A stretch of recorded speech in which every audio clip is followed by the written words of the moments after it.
Thanks so much for joining us, Chris, today. It's an absolute pleasure to get a chance to talk to you about both the commercial but also your other business interests. And our audience are private investors generally who are looking at getting started in commercial. They generally have residential investments or some other business interests, and they're looking to build, I guess, their long-term asset base by investing in commercial stuff. And you've been doing such an interesting project. We've both been working on stuff in Dundee, so I'm really looking forward to this conversation. But first of all, could you maybe give us a quick introduction, Chris, to where you are right now? Because your life is always so busy. If anyone follows you on social media, it's like you're doing a million things. So we all want to know the secret to that. But just where are you at right now? What's the sort of main projects you're working on? You know, as usual, Jerry, we've got a fairly broad sphere of interests. You know, with a Chroma hat on. You know, Chroma Ventures being our investment arm. You know, for Paddy and I and 4J Studios, really. We took a decision a long time ago to start to spread our wings a bit and not just be in video games. But at the same time, we still love video games. It's still our principal area of interest.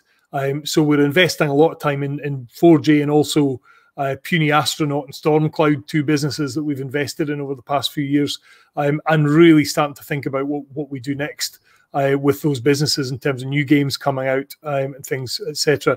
And that's, I'd almost refer to that as that's the knitting. That's what you'd expect us to do.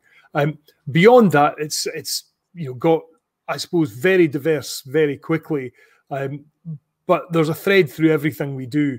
You know, the number one thing is people and culture. You know, we love investing in teams where we think the people are a bit different. They bring something new to the market that they're trying to operate in, and we hope that we can sort of add a bit of value to them. You know, in terms of reflecting our entrepreneurial journey and helping them probably not make all the same mistakes that we did.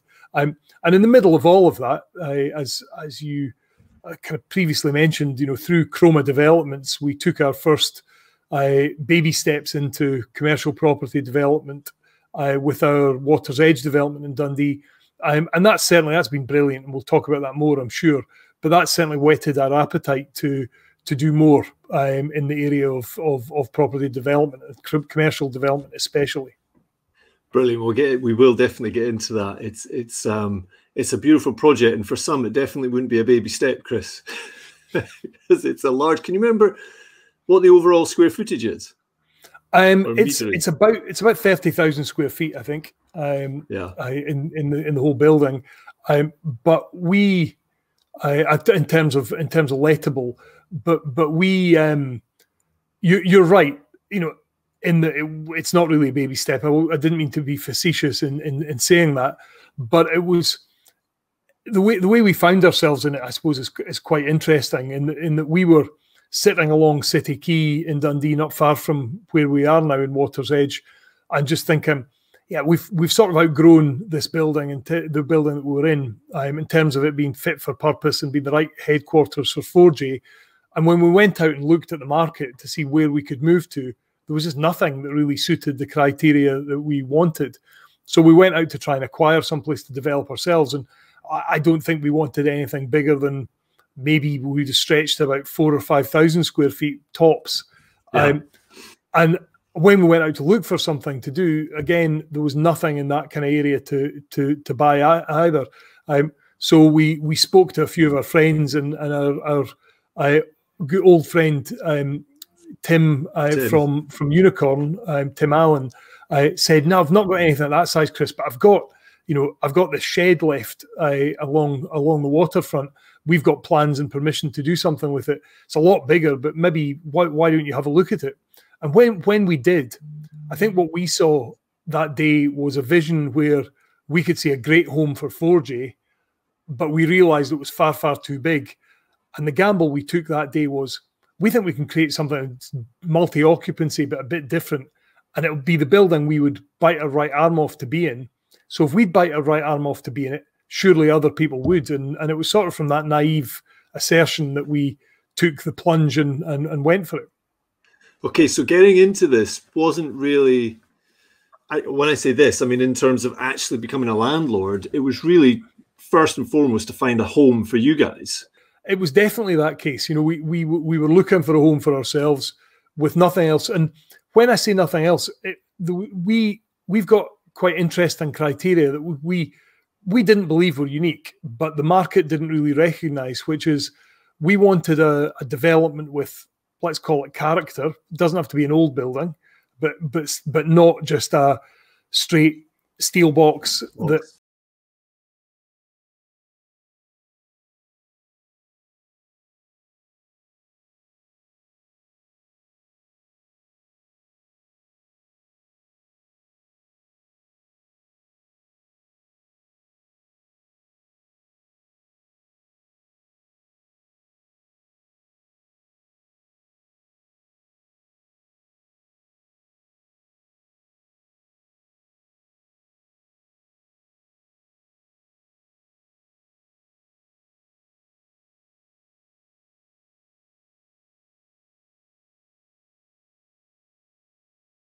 The one thing that drives us round the twist is poor cooling and heating. You know, over a 365-day cycle, you know, we'll fill a unit packed with a computer kit in our case, and we might be needing to cool in the depths of winter. But similarly, if you're going to do real multi-occupancy, you want a building that can cope with that in one unit, and the unit next door being two people and a laptop, and needing to heat at the same time. And when we asked the M&E engineers what did that mean, you know, they dropped a very, very hefty bill on our desk, or quotation on our desk, and I can see why probably most third-party developers at that point say, well, it doesn't really matter. That's not going to make a decision. We actually did the opposite. We sort of said, no, this is the wish list that we must have, and we're not going to compromise that. And we'll back calculate what that means we need to charge and rent from there on. And if that means, quite frankly, that we end up being the only tenant in a building, then we'll take that risk. And we're very lucky we could afford to take that risk. But we didn't think it was too high a risk, because we were not looking at the per square meter or per square foot charge. We were looking at the unit cost, and the unit cost on a, let's say, a monthly basis versus the affordability for the types of businesses we are and the types of businesses we thought could be there. And we quickly concluded, as it turned out, that the market was completely wrong in Dundee, and that we could charge probably the highest per square meter rate for commercial property in Dundee and fill a building. So that was the gamble we took. Yeah, you really went all out for that, the conditioning of the building. And basically you've taken this really architecturally beautiful building. It was a shed, or it was part of a row of facilities there for the docks, and because obviously the city was preeminent for its docks and everything, and all the activity was going on there a century or so ago. And the building was quite dilapidated. I remember looking around it with Tim as well, and you just felt it had loads of character there to bring out. But to try and put all the modern kit you're talking about into this building was quite a challenge. And your architects and you guys have come up with a unique scenario there of bringing that outside, haven't you? I don't know if you could maybe explain to people how that actually happened, but it was a really interesting development. Our architect's Rick Russell from Nicol Russell Studios, you know, and he's pretty well known for thinking literally out the box. And he talked to us about you know, a few projects he'd worked on, not least of which, you know, the old fish market in Glasgow. They'd done a very similar idea. They'd kind of used it as a shell and then built units. In that case, it was sort of more sort of artist studios, you know, a lower end product than we were trying to put together, but the concept was the same. And you know, then again, inspired by people like you know, Richard Rogers and others, he sort of said, well, if we're going to fill this, rather than try and hide it in the 19th century roof space, why don't we just build a tower outside the building and put all the you know, all the 21st century facilities on show, you know, and build it in as a feature to the building, which Paddy and I you know, loved the idea of doing that. You know, the building quite proudly wears it's heritage on its sleeve, but also it's modern heritage. Yeah. Rather than trying to do that sort of faux thing of hiding it and pretending that it's the original 19th century building. It was a transit shed. So purposely had incredibly drafty two sides to it, where goods came in to one side and then exited the other, either to or from the water. So it was never really meant to be a wind and water tight, heated and cooled office environment. So we've effectively kept exoskeleton. We put a brand new roof on it because we had to, but with slate and traditional methods and lots of lead. But internally, the big listed feature is the sort of 19th century cast steel steelwork and trussing. It's got huge open spans in the building, but then everything else is effectively housed inside that building. So we created also a public street down the middle of it, and then all the units come off that street, which in and of itself kind of creates a community without that sort of false thing of saying we're creating a brand and we're going to make people have coffee on a Friday afternoon and do that. We just said, look, here's a street. It's a very Northern European climate friendly street, as in it's got doors on the end and a roof and no real drafts, but it's unheated space, the whole centre street. And from this street, you'll enter and exit your offices, you'll enter and exit the sort of 7 meeting rooms we've got and the shared facilities. And really from there, it does feel that way, so it feels like a sort of 21st century community that you would have found, 100 years ago in a high street in a city or otherwise, where quite like-minded businesses just happen to find themselves next door to each other, not because someone decided that's the only people they would let in the building. Yeah. And how many units did you end up creating, Chris? So it changes because, as per usual with these types of projects, we've already extended and expanded a bit, and we've got a little bit left to do.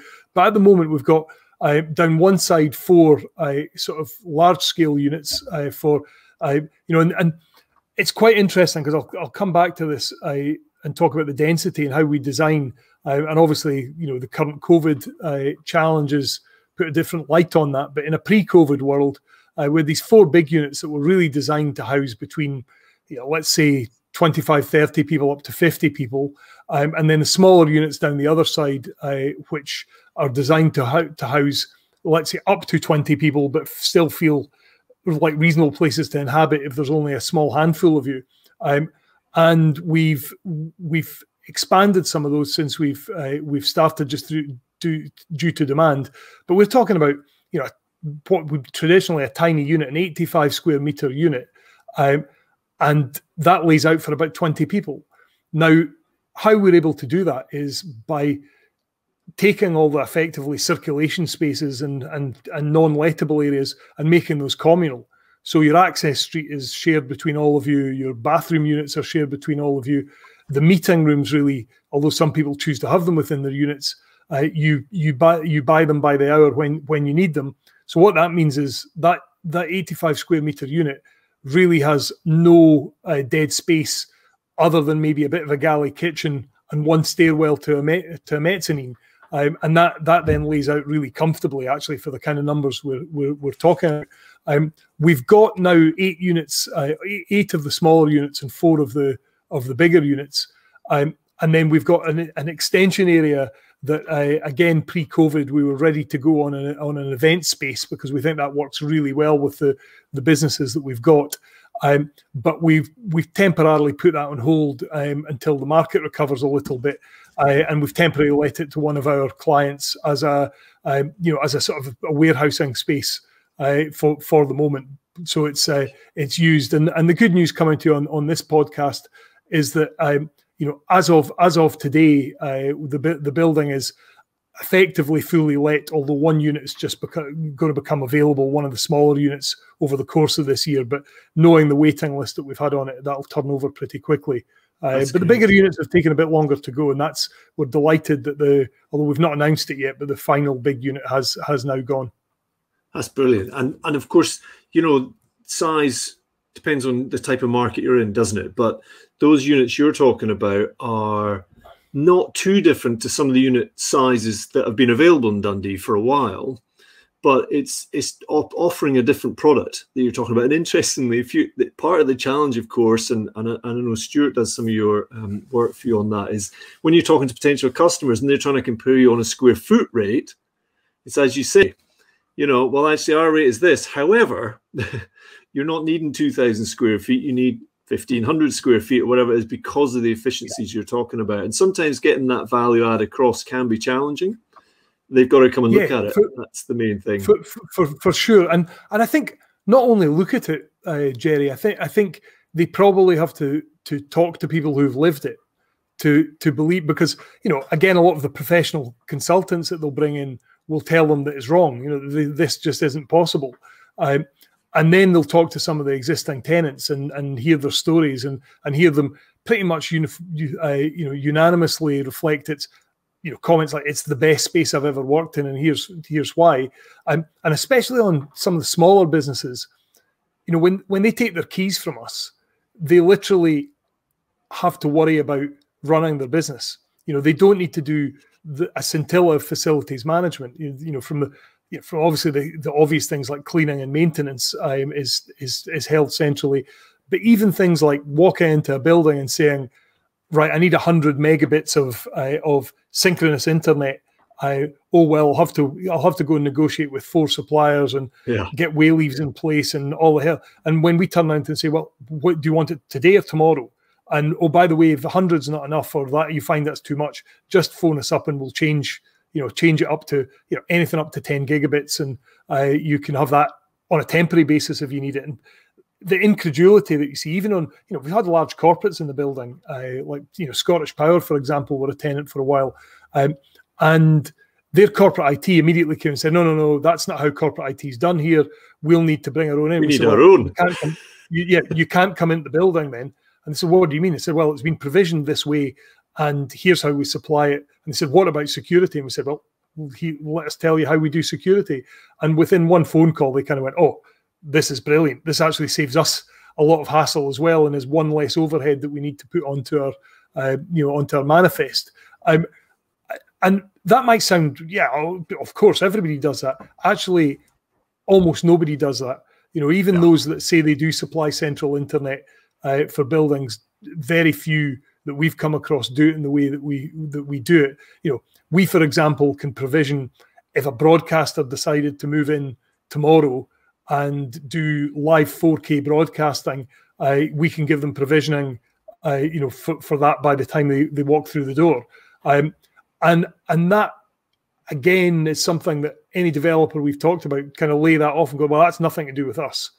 And in our view, that's everything to do with us, because no one that's trying to operate a 21st century business can rely on anything other than, really high quality delivery of that. And by the way, it goes wrong. Things don't quite work, and you need to have the right level of service around that to be prepared for that. So we brought a partner in really early, who, rather than it be let's tender it out to the big guys, we looked for a local supplier who we could help them build their own business service, and they could help us build great service internally. And it's that idea that, you take the keys to one of our offices and all you should be worrying about is delivering your own business. You shouldn't be worrying about anything beyond that, whether it be, as simple as are the loos kept clean and provisioned, to I need faster internet and I need it tomorrow. That's something that we believe should be the building operator's responsibility in the 21st century.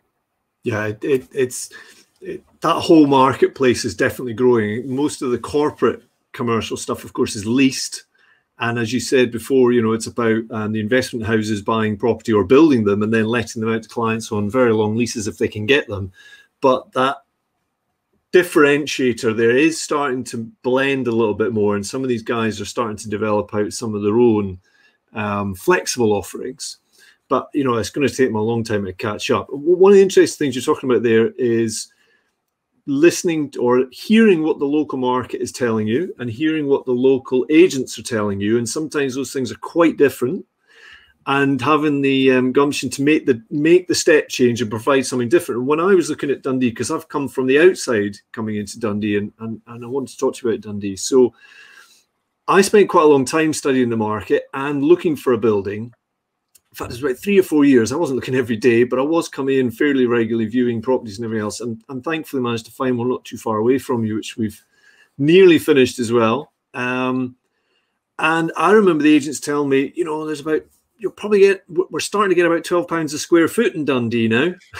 And obviously we've both proven that that's, you know, a very small amount. But, you know, obviously there's extra charges, the costs in what we do. But nevertheless, you can definitely provide a product there that's quite different, that the market is asking for. And it's funny how Dundee, I found myself, was a little bit behind in terms, not just in terms of the provision, but just how it thought about the market. And that meant that I think some companies maybe weren't moving to Dundee that could have done. 100%. And now things have changed. I mean, a lot of our tenants that have moved into our building, they're smaller units, but a lot of them are from outside the city coming in. So what's interesting about your business, particularly going back to 4J, is you guys have stayed in Dundee and you've wanted to stay in Dundee. And, you know, you've been going for a long time. And during some of those times, others have come to Dundee and they've left and they've gone to Edinburgh and other locations. You guys said, no, we're staying here. You've seen something in Dundee. I think that's really starting to prove itself now. But what do you feel about investing in Dundee and keeping your businesses in Dundee? Is there something you can tell the listeners or other developers maybe that are looking at Dundee and think, actually, maybe we should be paying attention to this market? What's exciting you most about Dundee right now? Yeah, I mean, look, you know, we clearly have done an unbelievable job in Dundee of attracting some fantastic marquee projects. The V&A being the current jewel in the crown, but as announced recently, you know, we've got the Eden project lined up to sort of bookend the town. I mean, the Eden project is going to be our neighbour in Water's Edge, and you know that will be coming. And when that comes, you know, you've got a central waterfront that really starts at the Discovery next to the V&A and you know connects all the way through to where we are. And that central waterfront area, I think, is incredibly special. So I encourage anybody to come in with big ambition for Dundee. I mean, if there's a problem at the moment, it's still a lack of ambition and confidence, even probably locally, of it, you know, maybe in terms of commercial property, things it'll do. And I think you highlight a key point, and I hope we've gone some way to proving it's not the case, that when you don't settle for the ordinary, because, you know, pick a reason here, it's not Edinburgh and Glasgow, it's a bit peripheral, or could it really support it? Then it becomes a self-fulfilling prophecy, where companies who have got ambition and want to be someplace that reflects them well look at the provision of things like office or infrastructure and go, well, actually, I'd rather be somewhere else where it's better now that I'm going to be really successful. And that's something that we can't let happen, and we shouldn't let happen. You know, so we certainly have ambition to go beyond Water's Edge into new developments that are, you know, raise the bar even higher than we've done already. And, you know, we would welcome others to come in and do the same. I think at the moment there's a little bit too much reliance on we're not coming unless we've got a blue chip covenant from a large corporate or the government, whatever. And maybe we need to, you know, we need to tell the council or government they need to pitch in a little bit and help us make that happen. I think I want to see developers who don't do that. You know, we've, as it stands, I would never say never, you know, had no support in that way to date. And it's not harmed the business, you know, at all. And in a funny kind of way, if you're over reliant on those on those kind of incentives, you end up with the age old problem that we've seen in things like technology parks, where they're fine while they last, and then when that layer of incentive goes away, you suddenly get you know, a bit of a white elephant thing going on. In saying that, I would want to point out, Jerry, and I think it's really important, Water's Edge would not be here today were it not for BPRA. You know, so, you know, those I'm sure viewers to your podcast will know that BPRA was the tax incentive scheme to bring back commercial properties that had been disused for I think it was over 12 months. Any improvements to those properties were fully allowable against income tax. Unfortunately, the shyster world of tax advisors, and not all tax advisors are shysters, I'd put that in there, but the ones that are, suddenly saw a scheme that they could exploit, and it's well publicised that the government ended up shutting down BPRA because of the many abuses that were there. Water's Edge was, I think, the perfect example of a scheme that would not have happened without it, in that Paddy and I were able to take a real risk and effectively spend too much money on what would have been much cheaper to do as a new build, but on bringing an old wrecked building back to life. So, really the walls, although we needed to spend quite a lot of money on them, and the steel truss work were all that really remained of the original building. And once you finally compensate with BPRA, we've sort of done okay. It's still quite a very expensive build, and one we're really proud and happy of, because I think it will have that kind of longevity. And it's a shame to see that there's nothing like that around anymore, because it's going to be very difficult to see how somebody could do what we've done again, and try and make some money out of it. When did you start the project, Chris? Can you remind me? We 17, something like that. I was going to say 2017, Jerry. Yeah. I think that's what I mean. We've been open about 3 years now, and so actually we must have started before that. Yeah. Because we had the building in planning and in various things for at least a couple of years before we. Yeah, and that's when the BPRA stopped, isn't it? Yeah, around about that time. But maybe somebody else will come in.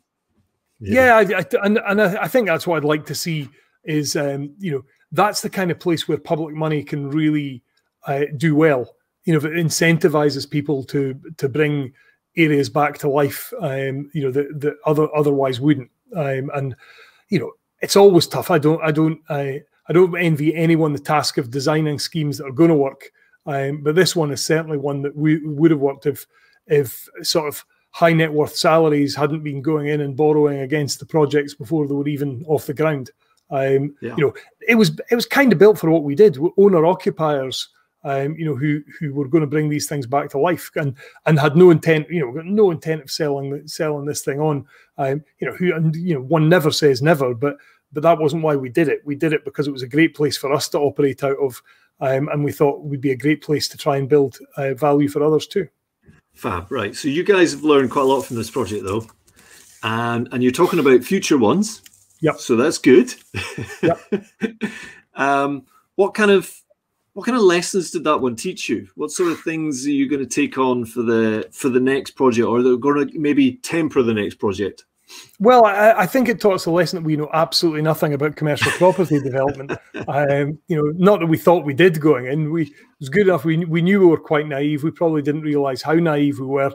And indeed, as per usual with a lot of early stage entrepreneurial activities, if you weren't naive, you probably never would have done it and never would have got such a great result out of it. So there's a little bit of us questions that, well, don't be scared to be a bit naive and do things differently and make mistakes, because out of those mistakes will ultimately come if the vision's there, you'll potentially achieve something quite special. So because of that, we're eyes wide open as to what we do next. There are clearly things that we have learned from this and believe in about the size of units, the flexibility around it. Some gambles we took that are definitely right, that we'd carry forward to a new building.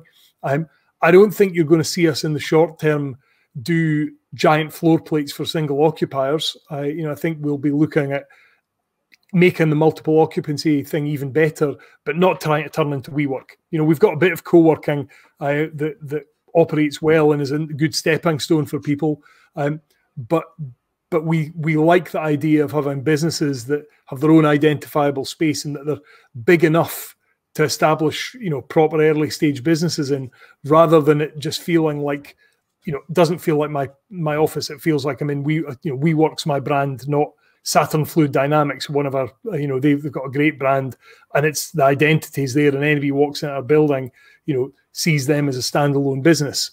So that kind of concept we like. We do like residential, but for us, it would make absolutely no sense to go toe to toe with anyone that's already a big established business in the residential space, because what can we do better than them at what they do? The answer is probably not a lot. So if we're going to do residential, again, we'll do it in a different way. We might combine it with commercial. We might come up with ideas that merge the two. We love the Dundee waterfront, so we've got nothing live at the moment, but we'd love to think about doing something of scale that's very, very different, because if nobody else is going to come in from outside and do something, I think, unique and special beyond the public buildings that are there, then maybe we need to show the way. So all these things will float around and we'll look at, and that's all. That, by the way, doesn't need to be bounded to Dundee. We don't really have. We've never thought geographically about anything we do other than if we go someplace and we like what they're doing, then why not? But we also recognise that local knowledge is important too. So we wouldn't just run in and say, "Oh, Amsterdam's a cool city, let's develop something there." We need to have some belief that we've got some value add. Not because we overthink our own, our own importance or whatever. We've got no ego that says Chroma coming to town or Paddy and I to town means anything to anybody. We think we're the bottom rung of the ladder when it comes to property development. So we need to prove our own worth. I think you bring a few unique talents there, Chris, that you do yourself a bit of disservice. It's interesting though, because your market and our markets, we both work with sort of SMEs and business that are trying to grow, but our proposition is more around the 2, 3, sometimes we have larger customers, but 2, 3, 4 person spaces. Whereas your positioning at the moment is for those larger spaces, but not with a corporate feel. It's quite an interesting section of the market, and it's not that well catered to, certainly not in Dundee, but there are other locations around that middle bit, that middle ground is not catered to well. And it's interesting you bring up WeWork, because they are talked about a lot as a co-working business, but if they're not, what they really are is a serviced office business doing a rent-to-rent model with some co-working. It's just that the density is really high, but ultimately they're doing a serviced office offering, but just under a different type of branding. But what you're talking about there is tackling a certain niche in the market and really giving them exactly what they need. But in buildings that are really quite different. I mean, would you consider building new, or do you like the grounding that historical buildings bring? We definitely consider building new. I mean, without BPRA, as I say, if we were going to bring the Water's Edge concept to life, we'd probably have to do it new build, because it's simply way too expensive to do what we did without any support funding. And new build doesn't need to be, characterless. I think that's the critical thing for us. I mean, good design is right at the heart of all of it. I mean, if we'd taken that building and done the cheapest thing, which would have been, I don't know, to drop the ceiling and build cellular units, it would have been dark, soulless, I would suggest, pretty awful place to be. And we just wouldn't want it to be in there ourselves. So we're never going to do that. And opening it up to the light, creating the sort of indoor-outdoor feel that we've got through the street, and into it. It's what makes the building. It's what makes everybody, there are people in the building who operate in rooms that don't actually have outside windows. The meeting rooms, some of them, especially over COVID, we've put them on lease to certain operations, and not one person that's been sort of working a full working day in one of those internal units ever kind of said to us on, some of them extended, but some of them, when their temporary home came to an end, it was, I'd come back here in a minute, not it was fine, but I missed having daylight, because they didn't. There's daylight in the street, there's glimpses of the environment around them everywhere they look. And that's just incredibly clever design, and it's where the architects earn their money, or it's in some ways worth putting up with architects that have got vision that drives everybody to distraction a bit. Not saying ours did, but if you did. Cool. And just going back to those lessons, what is there anything else there you would highlight to somebody else that's maybe getting started? Just things that came out, maybe, well, I don't know if you used the word naive, but that stage when you don't have those blocks from previous baggage. You don't have the baggage from previous projects, and you're like, right, we're going at this afresh. Anything else you would suggest to people getting started? Wow, Jerry, there's a list as long as my arm. I mean, project management, I think, is the biggest one. We now, for all the stuff we're doing, even though it's at the moment nothing is as individually big as Water's Edge is in progress right now. So even if it's fit out, even if it's this extension for our event space, and then feasibilities on new projects, we have an external project manager who is working on massive projects around the country and others. He's just amazing. So we will not do a project without him attached, because we need somebody at the fulcrum of that is at the top of their game, and it's not us. We think we know a bit about project management, how to do it, because we do it every day in lots of different fields. It's a different thing, and having someone that's in that fulcrum position that's got real up-to-date knowledge in terms of what is state of the art when it comes to certain contractual relationships and certain ways of working, because we'll never know that, because we're only working on individual bits in isolation, and it's a total fool's game to believe you can save that money. I think unless you are that person yourself and you've been doing it all your life and you're amazing at it, I think you've got to have somebody in that position. And I don't think they necessarily look like somebody out of your local surveying company. It's a specialist skill and should be as such. So that's probably the most important change we've made in terms of all of the projects we look at now. And then beyond that, like we do in pretty much everything we ever get involved in, is don't be scared to ask stupid questions. Put yourself in the shoes of the occupier and say, okay, so is this going to work? When you, in an M&E spec, tell me this in a big, detailed, technical document, what does that actually mean on a daily basis? Will it do this? And because you suddenly say to people, does that mean I can have this temperature here and this temperature there? And they say, well, actually, I don't know, because that was downstream from me. So, well, can you go and find out? And then when they come back and tell you, actually, it's not really going to work the way you thought it was going to work, you suddenly get slightly bamboozled by how on earth did anybody think that was okay in the first place. And it's just a case of you'll never stop asking these questions and digging into it. And the more time you spend on that during the planning stages, the more time you'll not be disappointed and shouting at people when it's finished. It's amazing, isn't it? You bring in experts to do certain things, whether it's as you say, a specialist in a particular area of the build, or indeed perhaps even somebody's doing valuations and things. And when you start asking those questions, you start to realize, actually, maybe I do know more than I thought I did, because these guys clearly haven't thought through what it's like for the customer. They're just thinking about this wonderful piece of kit or whatever it is, but sometimes they forget about the customer, don't they? For sure. For sure. Brilliant. Right. So if somebody was looking to invest in Dundee, is there anywhere you think they should be talking to in the city? Because I know you've got lots of connections in the city, Chris, lots of people you work with to support the city development. Is there sort of certain areas they should be looking to or talking to? Yeah, look, Dundee's very well set up. I mean, one of the legacies of the team that delivered the waterfront infrastructure and the V&A led by Mike Galloway is that Dundee is quite unusual in combining in the sort of role of head of city development or economic development, that classic economic development role, but also the sort of planning side, which traditionally people thought should always be in different silos because there could be conflict of interest. Actually, if it's managed well, they should absolutely not be in different silos because their interests are super aligned. And we've got that. I mean, the guy that's in that seat now is a guy called Robin Presswood.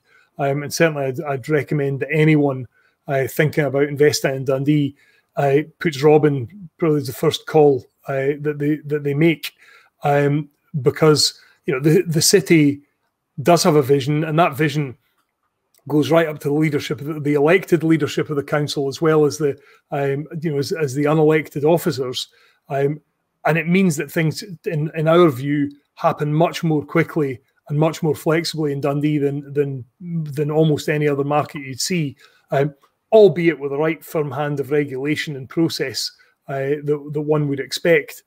So I'd go straight there, to be honest. And from there, it's then a case of, if you really want to get involved in Dundee and make things happen, then spend time here. Don't just try and fly in and wave your magic wand and say, I'm going to create an amazing building without knowing anything about the city. I think you need somebody to come in and base somebody here. Send somebody up early to meet the multifaceted community that's here, and develop your ideas from there, rather than try and bring somebody else's idea to the city.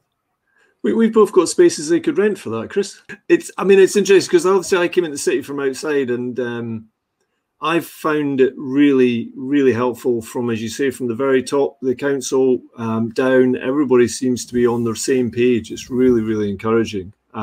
Robin came from Fife, didn't he? He was working Fife. I've worked with him over there as well. He's always been very encouraging, a great individual. So it's a great acquisition for the city.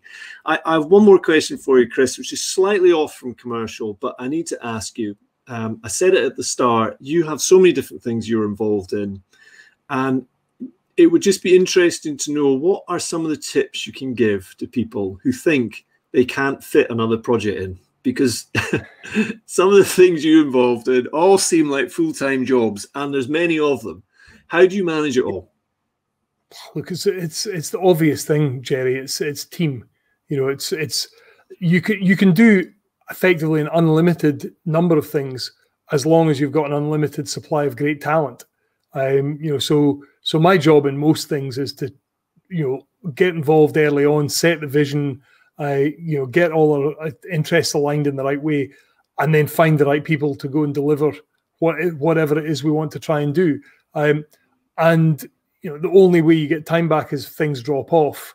And the way things are going for us at the moment, lots going well, and nothing looks like it's going to, be stopping anytime soon. So it's a constant battle to try and bring in fresh talent along the way and keep building that team. And at that point, the biggest learning for anybody in any sort of entrepreneurial venture is really being as self-reflective as you can to understand what it is you're good at, and then keep those balls juggling when you have to, and keep them in the air. But as soon as possible, throw the balls that you're not very good at juggling to someone else that is, and crack on with something new. As many people around me will tell you, I'm dangerous if I'm doing the same job for any length of time, probably more like three or 6 months. So you get me maximum enthusiasm and energy to move around the various projects we've got.